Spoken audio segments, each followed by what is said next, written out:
Welcome to ViviTalks. I'm Vivienne Aerts. Join me in celebrating 100 talented female musicians from my last album, Type of Thing. Empowering female cacao farmers in Congo's Virunga State Park and restoring the rainforest. Delve into the musical journeys, creative processes, and unique perspectives of these talented women that were involved in the making of this album.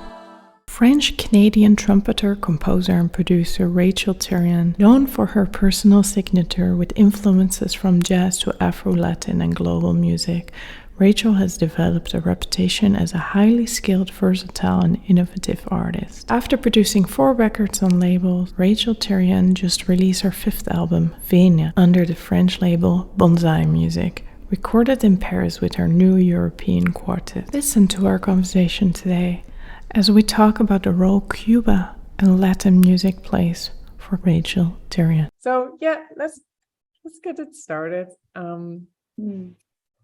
Welcome, Rachel, to my official podcast. It's such a pleasure to get to know you a little bit more. We met through the network. I think Nacho Nordhuis recommended you.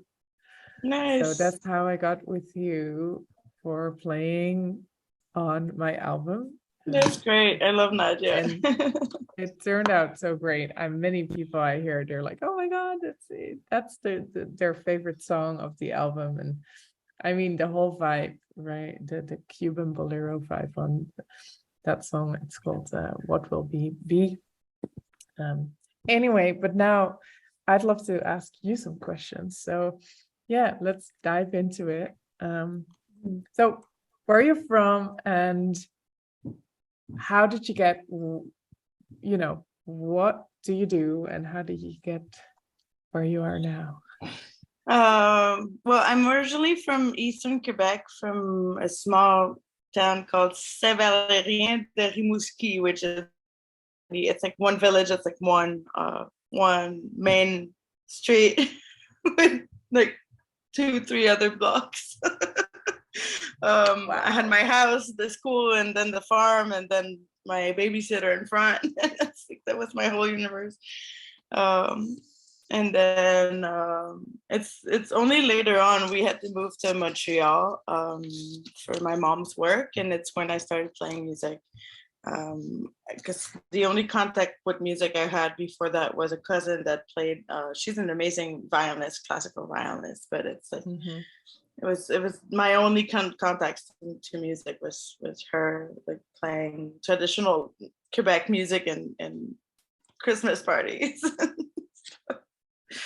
And I started playing trumpet in high school in Montreal, and the teacher I had was a passionate guy for like prog rock music. He would pay out of his pocket to do arrangement of King Crimson, Jet Rotal for like a 90-piece orchestra. Wow. Like all after school. Like very, very cool. And my first like trumpet solo was Roxanne the Police. Like he was kind of a crazy visionary. Like he was like had all those ideas. Like that show, the whole orchestra was built on a wall. It was like 5 steps of musician on, like he built a whole structure to have like. Wow. So it was kind of like a big show. I never did a solo thing like this ever again, I guess. So it was great. But I started doing drum corps, and it's when I actually met trumpet players that were like professional and living of music. So it's when I was probably like 14, 15 that I decided that's what I wanted to do with music, with my life. Like, so I went to study university. I went to University of Montreal, and I had some very tricky experience with teachers. I think we're from the same generation, so you might understand a little bit. It's still a generation where, I don't know how your experience was, but like I had a lot of teachers that were intensely suggesting me to do something else in my life than playing music. My trumpet teacher was telling me I should study education and not interpretation. Stuff like that. So I went to study in Cuba, and that kind of changed my life because I was at You moved to Cuba? Yeah. Wow. Yeah, because I was at the point to like start listening to them and maybe do something else. And we had the opportunity to play with Geraldo Piloto in Climax, which is a pretty, a live legend. Montreal. They came to Montreal, and he brought some of his band and one trumpet player. He played with the big band from the university. So I connected with the trumpet player, and he was like, "Hey, you sound great." And I was surprised, like, because I really rarely had like positive comment in the university context. And he was like, "Well, maybe you should consider studying in Cuba. Maybe you would have a different experience." So I listened to him, and the next year I was in Instituto Superior de Arte. Yeah. And thanks to that experience, I still play today, really. So I'm really, really grateful for that place in my life. Wow, that's amazing. So how long did you stay in Cuba then? I stayed for like a year and a half, a little bit more than a year. It was complicated. At that time, when you studied in Cuba, you still had to, now it's different, but you still had to give your passport to the Cuban government in exchange of a student card. So you could get the same treatment as Cuban people, so like cheaper, whatever, social stuff. But I didn't have a lot of budget. I was 20. I worked the whole summer before to save a little bit of money, but like the first 3 months I spent everything because I didn't speak Spanish. And like with time going on, like I realized like I was speaking better and better Spanish every day, and you kind of get your ways and stuff. And it actually costs a lot more in Cuba when you don't speak the language. Right. Because it's normal.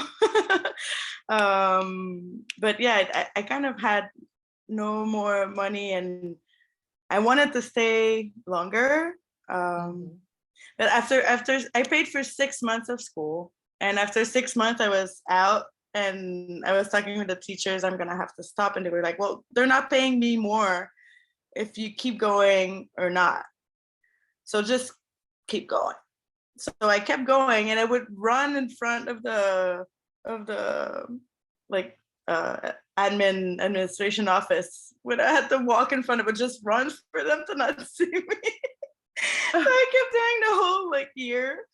Oh wow. And then I had to ask permiso de salida, which is a permit to get out of the country, to get my passport back. So I had to ask for it, and when I finally got it and I gave my student card back, I saw the director of the school, and she was like, "Yeah, I see you running in front since 6 months. You should have just come and asked to stay longer. We would have give you like the beca, the scholarship. You could have just stayed." I was like, "No." So yeah, I had to leave after a year. Wow. It was great. And then you went back to Montreal?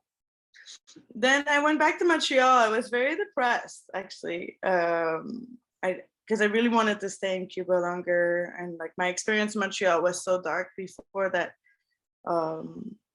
Actually, yeah, my mom, to like cheer me up and like make me like see other things, she actually brought me to New York.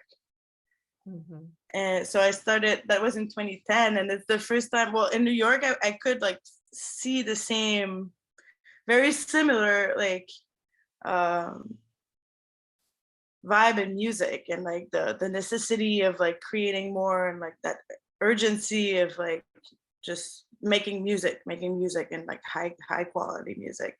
So since 2010, I started going to New York, like, because Montreal and New York, it's like, we're lucky, it's very, very close. Right. So I started going to, I finished my university. I still had 1 year to go with university. So I finished my university, but I was coming to New York at least once a month to take lessons and meet people. And I started getting gigs and stuff. So I had to ask for a work visa back then. So yeah, I guess I've been working in New York for 13 years now.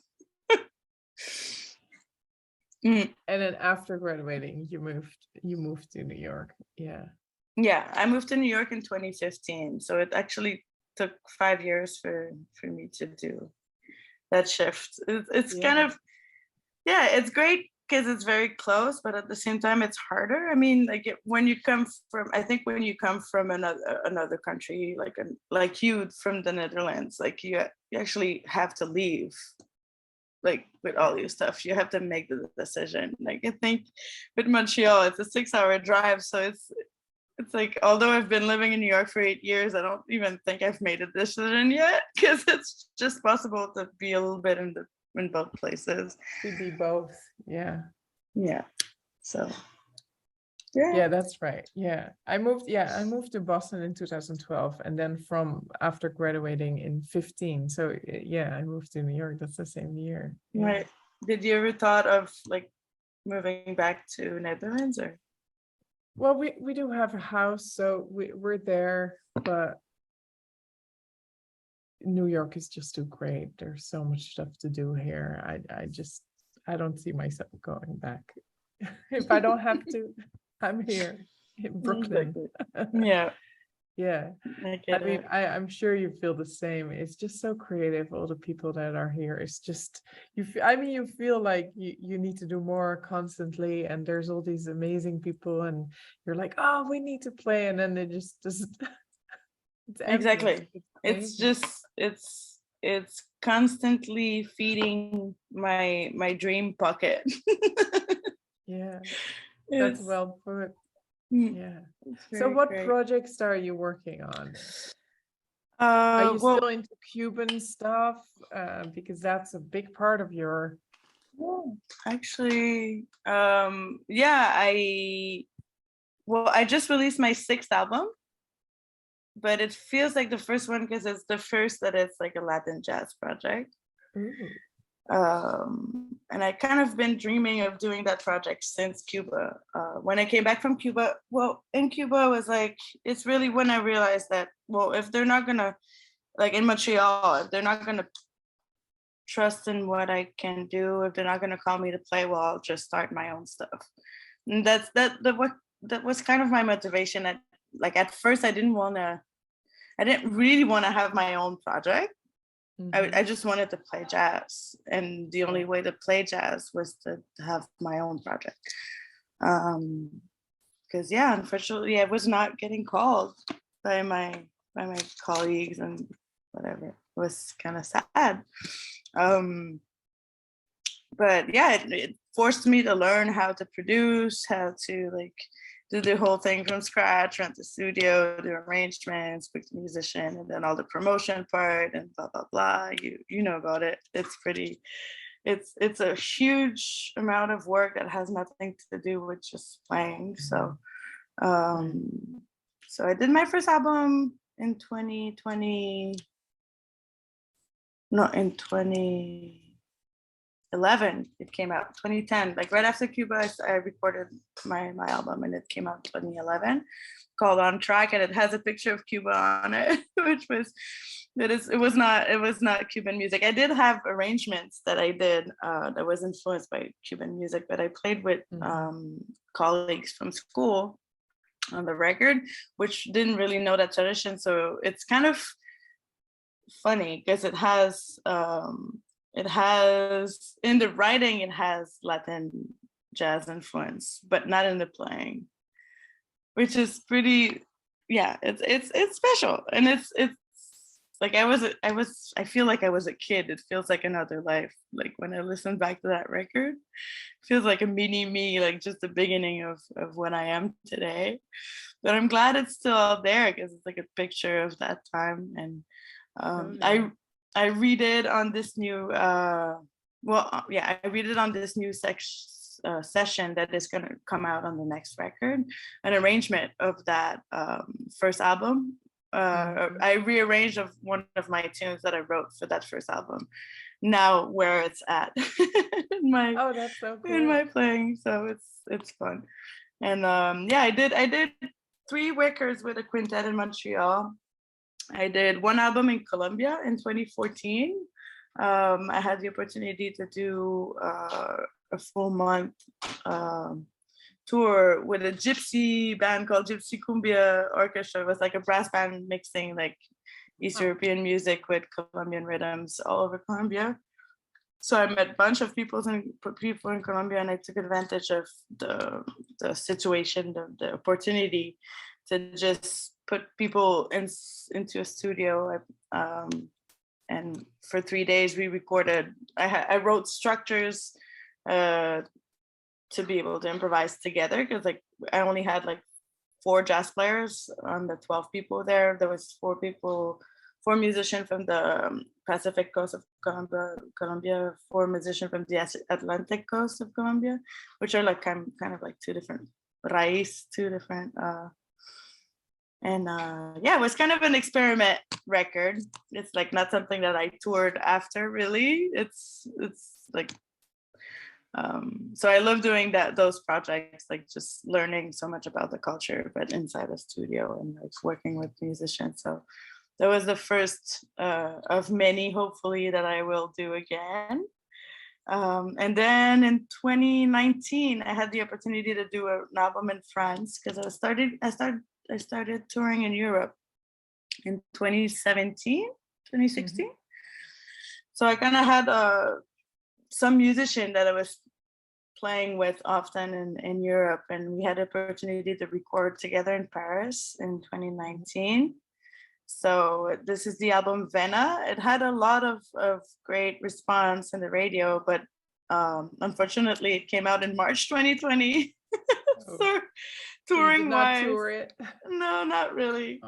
Like I toured it a little bit in Canada, but like the goal of it was to tour in Europe with European bands. So I played the record with Canadian musicians. The musicians on the album live in Europe as well. Exactly. The piano player lives in Paris, the bass player lives in Madrid, and the drummer lives in Germany. She actually lived in New York for a long time. It's Grammy-winning.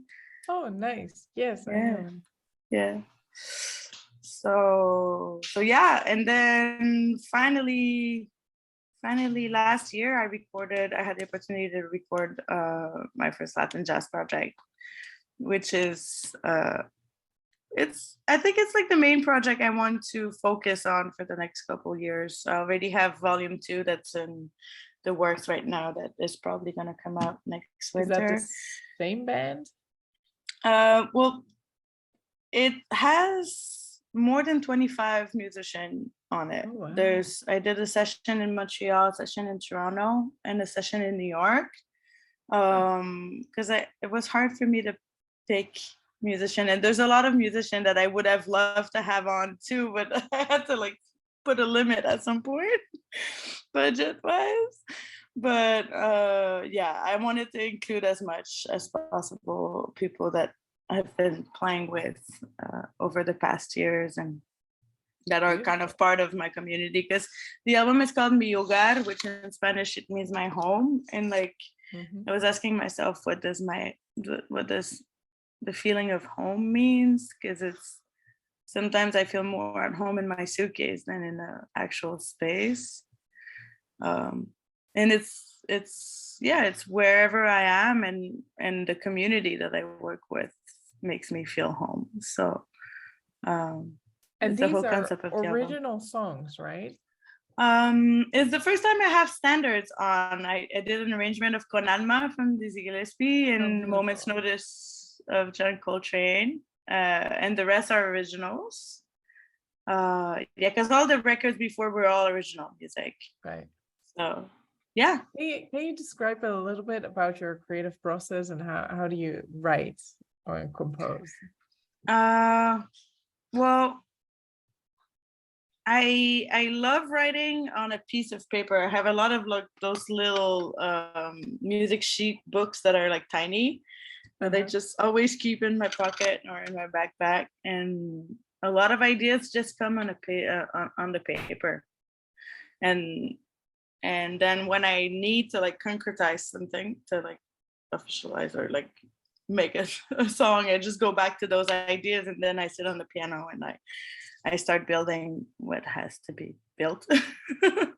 So you just scribble melodies down that you melodies or melodies or rhythmical concept, or sometimes it's bass lines, or sometimes it's like I'm playing like with just chord changes or stuff. Like I just like to work on, because often I'm on the road or I'm not. I don't necessarily have a space to like sit down and work on something. So it's my way to like always keep a little bit writing and be creative. It's my only way to be to have continuity in it. Right. And then when I feel you need continuity. I feel I need a little bit of it, but I don't know how it is with you. It's hard when you create albums and stuff, because I feel like I'm in different stage. It's very hard for me to be in every mode at the same time. And for years I was fighting against it. But like since the past 2 records, it's like, okay, I have a creation time. I have an incubation time, a creation time, and then a promotion time. And then I fall again into incubation time, which is like where I take a break and I start having too many other ideas. But that's why I try to like write a little bit all the time in that book without having like final products necessarily, like just keep my brain active. But like it's really when I have to produce something new or I have a new project, I work better on deadlines. So it's good to have like some little ideas in that book, so I can just like, you never know. On this the VENA record, I used a little melody that I wrote in 2008 that became a song in 2019. So yeah, that's amazing. And you do write the date of the scribble. Yeah. Oh, that's it's like a musical diary, right? Then kind of, yeah. And it comes from whatever is inspiring me in that moment. And yeah, and it's easy because it's always with me. It's like a little journal. I have my journal and I have my music journal. Yeah, that's amazing. You journal too? You write like a diary or? A little bit, yeah. It's good. I'm not like that strict about it, but it is kind of a good therapy. Yeah. Because when you're always with different people with different things, it's kind of okay it feels good to write and just keep track with yourself. Yeah, do you? Yeah, I scribble. I should do more of it. When I was younger, I think I wrote way more. There was really a lot. I would just do it like the Holy Grail. But now you're running around and it's just tempting to just crash at the end of the night. Oh, I'm tired. Because there's just so much to do. But yeah, exactly. I do scribble. I'm buying. Every time I'm buying smaller and smaller little books that I always bring them in my purse or my trumpet case. And like when I'm in the train, like the trains in New York, sometimes you're an hour in it. So I write a lot in the trains actually in New York. Helps out. It's good. Yeah. No, that's great. So how about this one? I wrote a few questions. How about can you share a significant moment when your music had a profound impact on someone's life?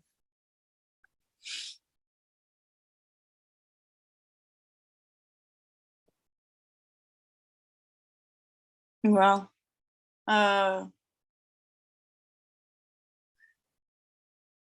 there's many. There's one moment that it had a profound impact on my life. Let's do it. It's last year, about almost a little bit more than a year ago. I had the opportunity to open for Christian McBride with my quartet at the Montreal Jazz Festival. Wow. But it happened that day, my dad passed a year ago. And that day, it was his last hours. And you knew? Yeah, I knew. I was in Montreal. I was in Montreal. Sick. He was sick. But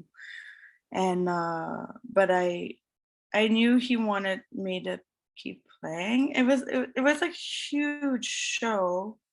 Right. It was very, very special. My mom decided to come to film the show so he could see it from the room. And I don't know if it happens to you, but like sometimes when I play music, I feel the people in front. I feel the people in the audience, but I also feel energies of people close to me that are there watching as well. Wow. That passed. Like I have my aunt is there. I often when I play, I feel her. And I kept the whole, like we played 45 minutes. And the whole 45 minutes, I was waiting to feel my dad up there with my aunt, and I couldn't feel him. So we finished the show, and I knew he was still alive. I just knew because I didn't feel him. So, but it happens when I play. It's kind of, so it was very touching, and I didn't really talk about my dad, but people could feel the whole thing. It was very, very special. I really felt I was connected with the audience, and it really changed me in a way. But yeah, there's many moments. There's so many moments. Like there's for years I organized a series called the Jazz Composer Series. It was during the Montreal Jazz Festival. I would bring people from New York, from different places, to like bring 2 tunes and play, like rehearse the same day and present the show at night during the Montreal Jazz Fest. I did that for 6 years. And like my goal of that was to give a real like jazz experience to people, because back then the Jazz Festival didn't have a lot of great quality jazz outside for free. Like Nice. the good quality was in theaters and very expensive. Yeah. So it wasn't really good to like longevity of jazz, you know what I mean? So that was kind of a little bit my goal with that festival. And every night I would have young people coming to me saying, hey, I really thought I didn't like jazz, and thank you. Like, so yeah, I think jazz has that proximity of like through improvisation, you really can connect with people in a great way, because everything is very influencing like you know what I'm talking about. It's so, it depends so much on the vibration of the audience, of the room, like how it's going to go on stage. It could, one person with a dark energy can really like eat the whole energy in the room, and vice versa. So that's great. Mm-hmm. So then how do you navigate your balance with work and life, and your, like, how do you stay sane? Right. What do you do? If you're so sensitive to these vibrations, and to, you know, you're giving all you got on stage, right? And you're that takes a lot of energy. How do you? Well, the question is, am I sane? No. Oh, you look sane to me. Yeah, I don't know. I just really love. I'm really passionate about doing this. It's like, I just come back from a 20-day tour, which was like one show a city a day, and it's like yes, physically I'm tired, but mentally I'm so inspired and fed. Like I feel full. It's really what I love. I love touring. I love meeting people. I love traveling. It's easier for me to stay sane in that environment than staying sane in like the music business work, like all the paperwork, the computer stuff, and like the dreaming of achieving stuff, but that your only control is sending emails and like this is very insane for me. It's very, very, very hard for me. Like the touring part is easy, and I could keep going for years, probably since forever. It's what's feeding me. It's why I'm doing it. But yeah, it's harder for me to stay sane when I'm in promotion mode, when I have an album coming out that just came out and I have to promote it and make sure people talk about it, and like booking gigs for it, and like this whole part of it, we have to do it, and I have no one to do it for me, so I have to do it myself. But it's harder for me to stay sane in that. So you do all the business parts yourself? Yeah, I have an agent for Canada since 2019, and all the rest is myself for the moment, and help from different musicians as well. Like I have 5 dates in Spain in a week, and it was booked by one of the musicians that's flying with me. So there's like it's community. It's always like people. I feel good working with people. It's hard working with my computer. So you are getting cold, right? Yeah. Now yes. Now I am. Yeah. Right. So how about this? What advice would you give aspiring musicians who start their musical journey? Just believe in your vision, believe in how you see yourself, and don't listen to other people's opinion about what your career is going to be, because a lot of people have opinions, but their opinions are tinted by their own experience, and it's not yours. So yeah, trust your inner gut, and where you feel you're going to go is probably where you're going to go, because you're creating your own path. Yeah, I like that. Since my album is all about women, I was wondering if you have faced any stereotypes or biases being a female musician, and how do you challenge or overcome them? Yes. Sometimes I feel I'm in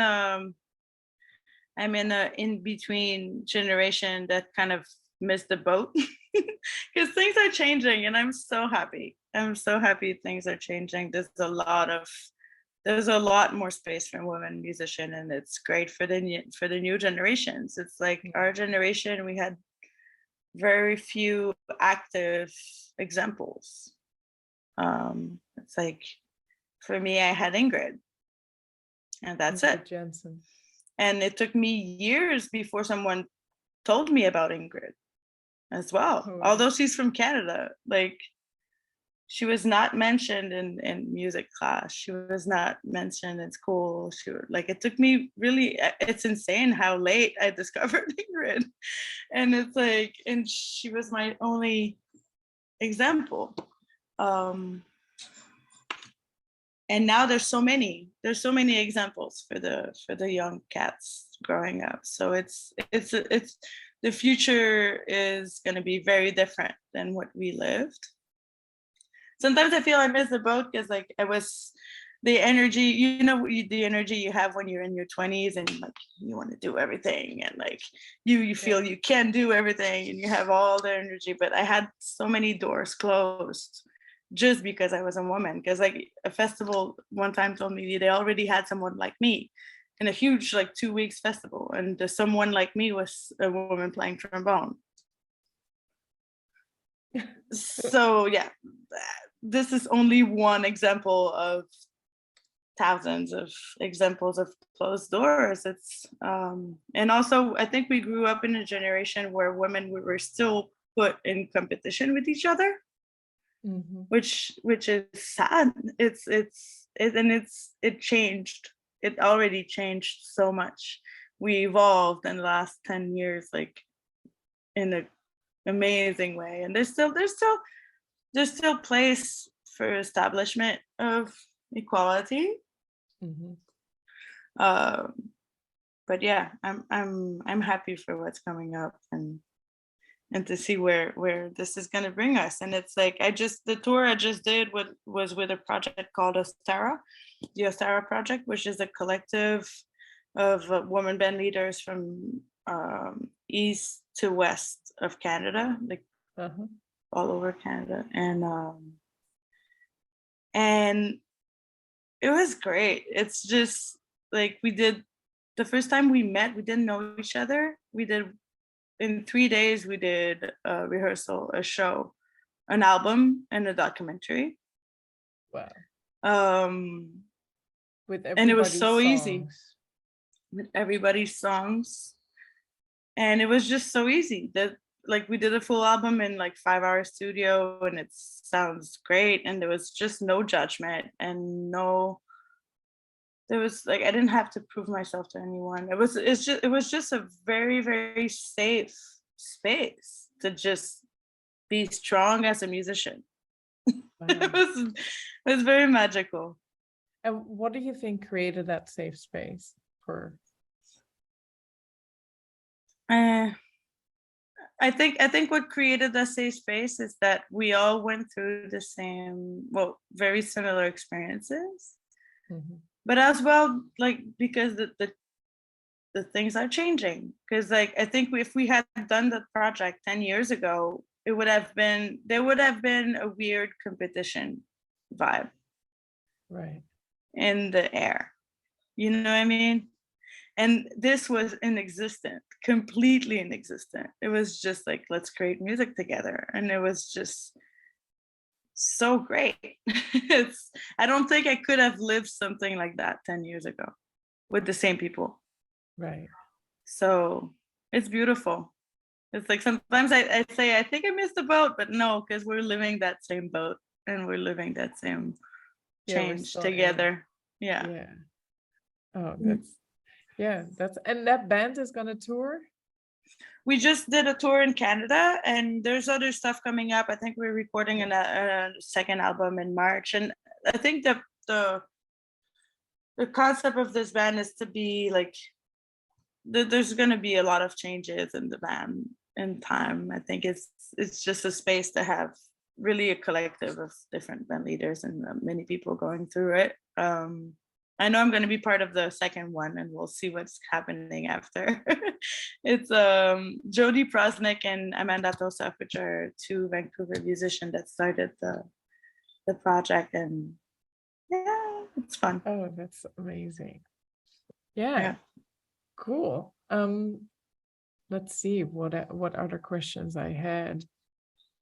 I'm curious. Great. Can I ask you one? Yeah. How many projects are you working on at the same time? Now? Well, I teach at Berkeley, so that's me and my education head, and then I have my own project, which is my songs in different ways, and that came to be my album. But this album has been like 2 years in the making, as you know. It was a lot of work and time, and with the chocolate, and these shows are also chocolate tastings. So, and then I'm working on my online course that focuses on balance for musicians. So, because I'm not only graduated in music, but I also did so I did the conservatory, but I also did like my bachelor and master in clinical psychology. So nice. I worked in the Netherlands, I worked as a therapist, but here I teach at Berkeley. I've been teaching effortless mastery I mainly focus on how to let the music play itself without your mind getting into the way, you know. So in the Netherlands, I was already doing mindful improvisation and different like textures where you become free. Right. So the online course is going to be about that as well. And I have a project in Mexico with a coder. She is a computer engineer. Wow. And with a scientist, like about like the brain. She is a writer too, so she wrote this whole futuristic story that's like never ending with all the plots, and you can choose the options, and then the story goes depending on how you choose. And the person that's the coder, the computer engineer will like make a interactive application that you can see with your phone, and then there's objects in space that are not really there, but they're like, so it's going to be virtual reality meets and then I'm creating sounds to all these different, so there's 120 little plots, like stories that I have to create 120 sounds to. Wow. Loop stuff, and then it can be there together, but it also can be like one string of, so you the audience is gonna create the sound eventually, right? Because they're all selecting my different pads that I've been composing. Then that's gonna be in a museum for a festival for how do you call that? Computer science in Mexico City. It's called the 404 Festival. Like 404 is when your website doesn't work. Yes, amazing. When is that? That's in October. So I'm composing now. And then, we're going to Korea for 3 weeks. I'm going to San Francisco for a week to sing with Bobby McFerrin and the circle songs. I love circle songs and stuff. So different things, I guess. I need to think about the new album. I don't know. I don't know yet, but And then with my husband, I don't know if you know that, we create multi-sensory art. He's a pastry chef, so he makes a painting and I create sound. When he's throwing chocolate, cake, cream is a edible painting with desserts, and I create sounds to it. So that's on a hold because of COVID. We're still in the after. I think sharing food is a little tricky, but I'm sure that we'll be back. And he's writing a cookbook. So Great.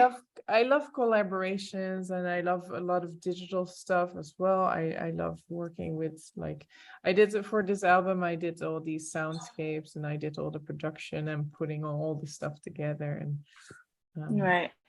So that's great. Yeah, that's what I kind of I was looking for us to talk, because you asked me what I'm working on, and like my main thing for the next couple of years is the Latin jazz, but I also have duos with different people that are gonna come out. I did a project over my grandfather's poetry, which is like improvised music with effects and like there's no clear trumpet sound in it. It's all like improvised music with effect pedals and poetry over my grandfather's poetry. So are you reading the poetry?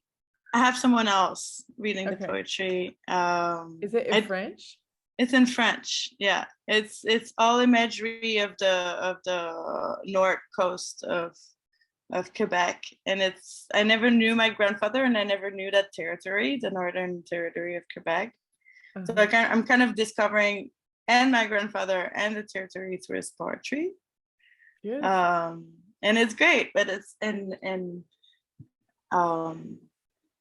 I also have a quartet that we just recorded, 2 trumpet, 2 tuba, just improvised music, that is also super fun. And that we're 4 women in Montreal that we've been working in parallel for our past 20 years, and it's the first time that we're actually working together, so it's great.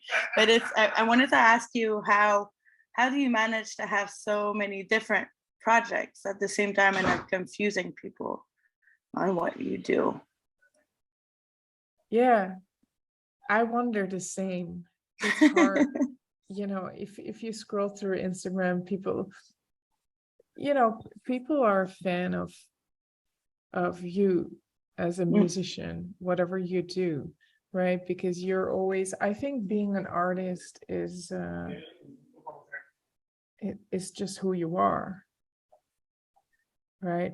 So if I love to make clothing, and I love to like do like craft stuff, and that's all me as an artist. So I don't really feel, you know, maybe for the festival or maybe for the booker or the record label, it might be confusing, but you know, in the end, I'm doing this for me, and I'm doing this for the audience that really connects to it, and that's probably a niche. Right, exactly. You know, if I was in pop music, it might have been a different discussion, but yeah, that's and then yeah, for logistical reason, it's hard. You know, you have to wear all these different hats, and you just make little lists of stuff you need to do, which, you know, not everything's fun. Yeah, I'm thinking of like doing different personas and stuff, because it is hard to book like different projects and not confusing people about it. So I think I've been thinking that I'm gonna like use my name for the Latin jazz stuff and then have other names for all the other stuff and push it as different entities so they can live as well, and that one project doesn't shadow the other one. Because even if it's a niche, I do think it does confuse some people. Like we do understand when you do a lot of different stuff, you understand that people are doing different stuff, but it's so easy to be put in a box. Yes, but people, that's really a desire. And I think it's not of this age, you know, it's not cool anymore to put people in a box. So an audience that you collect and over the years that you grow, they will find you with all the diversity. You look at Björk, right? Yeah. There's so many artists that do so many projects, and they have their following because they grow that steadily over the years. Yeah, it's true.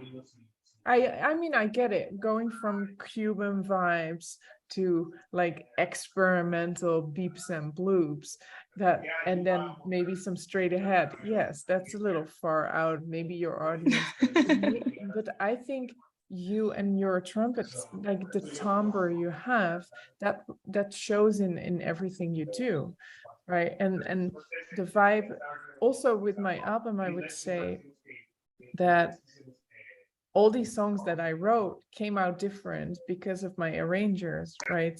Mariel Roberts did this experimental classical vibe, super bizarre, and then Xylee made this Cuban bolero from a song that I initially thought of as straight ahead. So yeah, they came out very differently than I would have performed it myself. But what connects them is that my voice is on top of all that, and the vibe is still the same in a way. Yeah, of course. And yeah, it's maybe, a and connector. the story of the song, right? I write lyrics, so I think my audience can still relate. I mean, I had this experimental trio with a guy that plays modular synth. So he has this Moog, right? I mean, one of these rooms with walls, but he had a portable one. And then I would put all my electronics and my voice into my iPad and route it through his machine, and he would just use that as a toy. And so they would call it like space jazz, and we would go to all these underground Brooklyn clubs that I would think, oh, there's nobody going to be here, but all of a sudden you walk into a basement and there's like a gazillion people wanting to watch like bizarre, spontaneous, improvised music. And then there would be a guitar player doodling over that, who's a amazing guy. They called the band Particulars. Nice. So you gotta let me know. You gotta let me know. It's not recorded. We did a bunch of we did a bunch of concerts, but we did the least of all direct to vinyl stuff. I don't know, you know that series where you can create to vinyl. Directed vinyl, what is that? So they print vinyl at the moment you play. No way. Yeah, so you get all like private records. Whoa. So you create as many as you can do in a session, and every vinyl is like 6 minutes.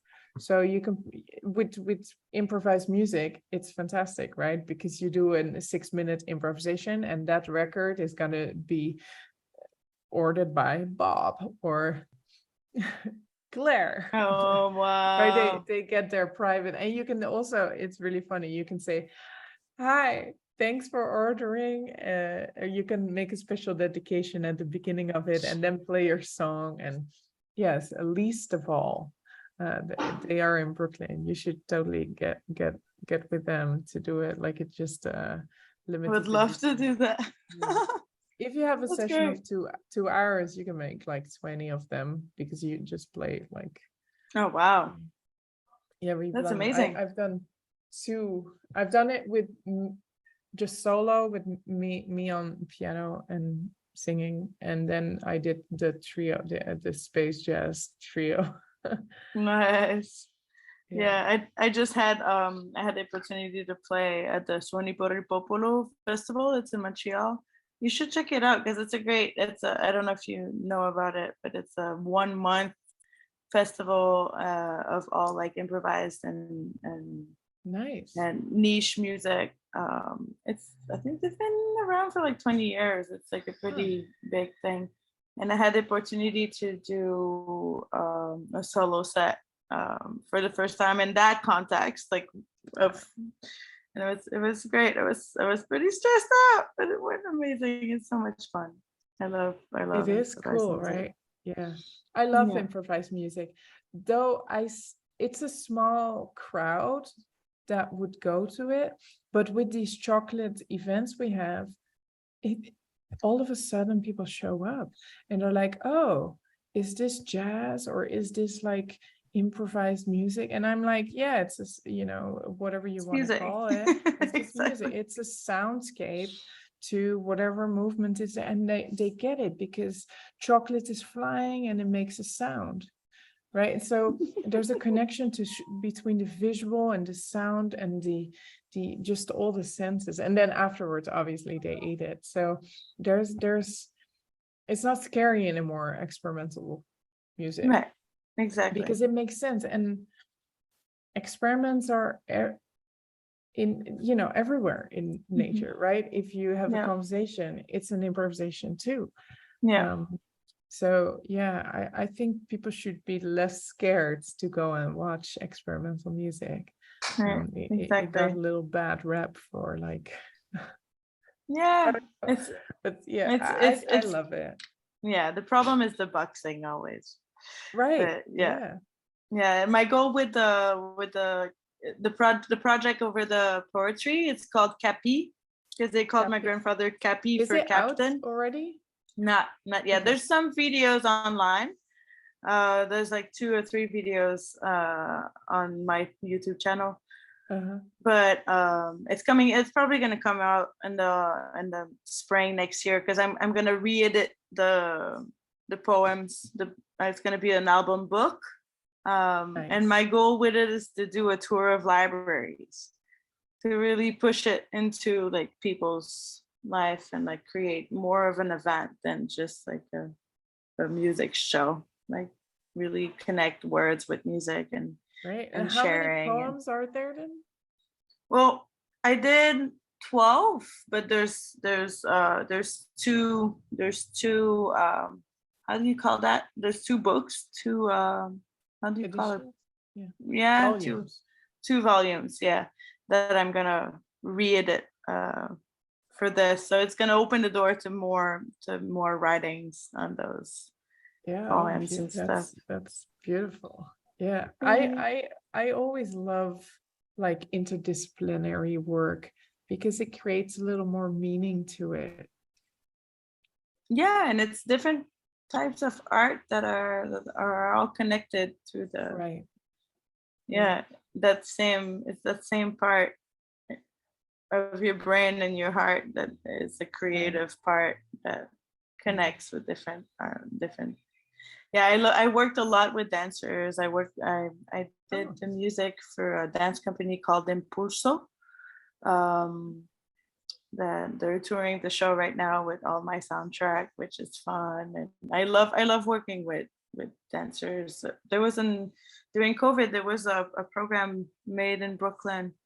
Right now I can't remember who started the project, but we had to do collaboration with dancers. We would go back and forth sending videos and audios and just creating a piece distance with dancers, which is very, very, very interesting and very fulfilling during COVID as well. And then would you perform that, or it would just be produced and they play it? It was produced on video, and then they played it. And I actually never met in person the person I worked with. It's like you, we never met in person, but it's great. It was awesome. It was very inspiring, and yeah, it's awesome. I love producing stuff, and I started producing for other people as well. I just produced as a music producer. Just did my third record. I was in Colombia 2 months ago producing the album of Anamaria Oramas, which is a flute player and gaita player, and it's fun. I just love like being part of other people's project as well, and getting in different universe. You then also do editing and mixing and mastering? A little bit, but I prefer working with engineers that are doing this forever. It's like my craft is the artistic part and the arranging part and the ideas part and the yeah. It's like I have a good list of very good engineers that I love working with, that I prefer working with them. I can do the minimum of it, like just to listen stuff. But yeah, I would not get better than someone that is doing sound for 20 years, 30 years. So. Right. So. Then do you ever feel like you have to choose between all these things? No, I don't want to. I would, if I had to pick only one, I would be very sad. I think what makes me happy is that I'm doing all of those things simultaneously. What is hard is finding balance. Right. Going back to that, it's hard to do everything at the same time. This is my next goal. Learn to like have a little bit more balance, but maybe not balance, but like incubating time, like off time, that I'm just like taking a time to breathe, because I'm going from an idea to another project and other things. So it's like a little bit, yeah, like a vacation. Oh yeah. Yeah. Oh, I totally feel you. Holidays are. Yeah, I have no clue. I travel a lot, but yeah, the holidays are the concept of holidays still a little rough on me. Yeah. And then, so how about, the balance between staying true to your artistic vision and meeting commercial expectations? You need to make money. How are you able to get the balance, or? Yeah, well, money wise, I feel lucky that I was raised in very little money, because sadly our family had to deal with one of my parents' depression.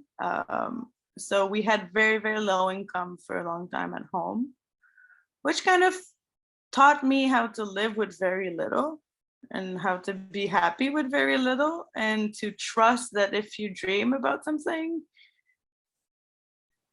you just do it and the money will come.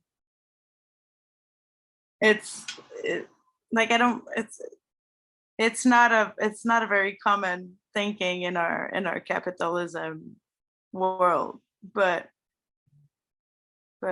yeah, I don't own a house. I don't own a lot of stuff, but I'm happy, and I don't need more than what I have financially right now. I'm independent, and when I have projects, well, Colombia was the project I did in Colombia was the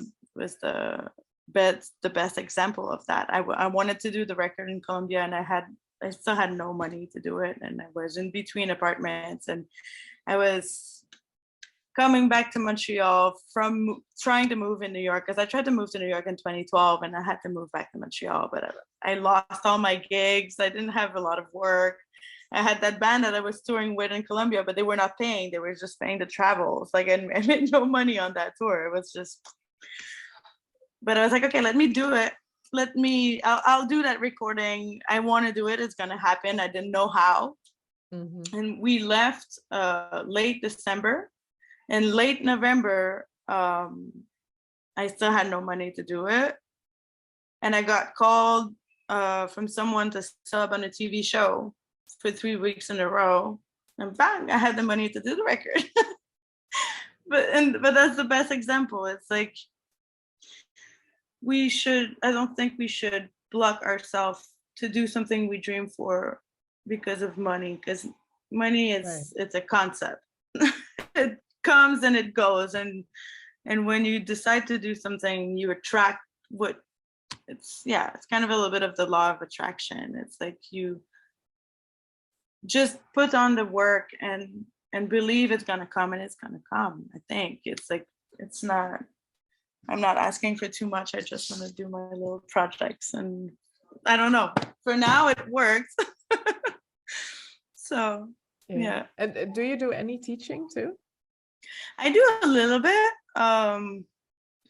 not too much. I haven't started like applying for like jobs, university jobs and stuff. I would love to eventually, but the time will come when it has to come. I think it's those type of things that opportunity kind of pops up, and you know if it's right or not. I had an offer to teach high school when I was in my early 20s. And it's my first teacher was retiring. He was like, I want you to have the job, and like he was giving me the job, and even if I was like, they were gonna let me keep studying while teaching, and like it was a great opportunity, but I really felt in my gut it was not what I had to do. So I said no, and it would have been like stability and like a great job, like early 20s. It would have been amazing, but like I'm glad I didn't take it, because now I'm like really somewhere else, like with New York and all the projects and stuff. And I feel when I'm gonna teach, I'm gonna have a lot to teach and a lot to share. So it's good. Yeah. Right. Yeah. So any upcoming projects or goals that you're excited about? Yeah, well, tours, a lot of tours. I'm going to Europe soon, and well, I have 1, 2, 3, 4, 5 albums coming up that are recorded that I have to figure out how to release them and how to promote them. And so there's a lot of good music to share coming up real soon. And yeah, just touring. And yeah, if you follow me on Instagram or on my website, you're gonna get overwhelmed. Yes. So your Instagram is just your name, Rachel Therrien, right? Yeah, it's Rachel Therrien Trumpet. So if you don't know how to spell Therrien, you can put Rachel Trumpet. You're gonna find it.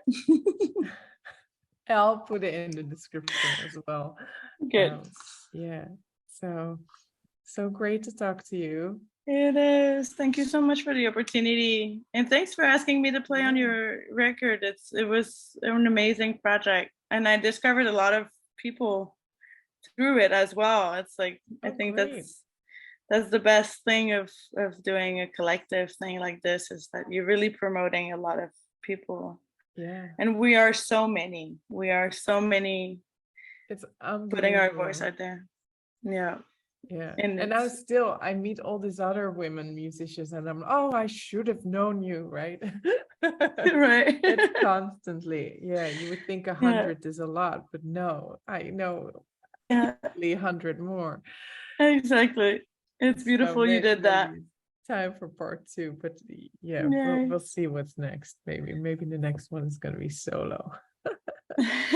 Right, just contrast. Exactly. I don't know yet. I do want to do more improvisation and more like electronic. We'll I can't wait to meet you and hopefully work together. Exciting. Really. Have a great summer. Yeah, you too. Thanks for the opportunity. Bye. Bye. As I conclude this episode of ViviTalks, I want to express my sincere gratitude for joining me in this musical journey. I hope you enjoyed exploring the stories and experiences of the incredible female musicians on my album. To stay updated on our latest episodes, subscribe to ViviTalks on your favorite podcast platform. Connect with me on social media through Vivienne, and please check out my album Type of Thing, a musical exchange featuring 100 female musicians to empower female cacao farmers of Virunga State Park in Congo. It's about more than just music. It's about making a positive impact in the world. Your support is part of that journey, so thank you once again for tuning in. Until next time, keep celebrating the power of music, and let's continue to amplify the voices of remarkable women in the industry. Stay inspired, stay empowered, and keep the music flowing. With love and gratitude. Till soon.